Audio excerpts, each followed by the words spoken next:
जन्मदिन मुबारक हो प्रियो।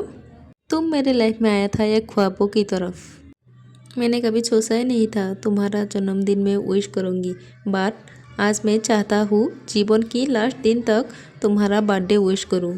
तुम अपना प्यार में मेरे जीवन को उज्जवल कर दिया। मैं बहुत ही खूब नसीब और भाग्यशाली हूँ जे तुम्हारे जैसा जीवन साथी मिला मुझे, और तुम्हारे साथ रह के तुमको प्यार करने का मौका भी मिला।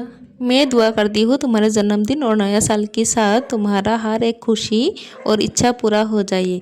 जन्मदिन मुबारक हो मेरी जान। तुम मेरी अच्छी दोस्त हो, तुम मेरी हर खुशी हो, तुम मैं फील करती हूँ तुम मेरी सुरक्षित जगह हो। तुम्हारा ये प्यार मैं कभी नहीं खोना चाहती हूँ। तुम मेरे जीवन की हर एक खुशी हो। मेरे प्यारे जान, तुम मेरे साथ हमेशा रहना। आज वादा करो तुम मेरे साथ हमेशा रहो। मैं भी तुम्हारे जन्मदिन में वादा करती हूँ मैं तुम्हारे साथ हमेशा रहूँगी और हमेशा रहना चाहती हूँ। जीवन का सफ़र जितना भी मुश्किल ना हो, मैं तुम्हारे साथ हूँ, हमेशा रहूँगी, ये आज वादा करती हूँ। I love you so much जान। मैं तुम्हारे बर्थडे का विश करती हूँ। हैप्पी बर्थडे टू यू जान।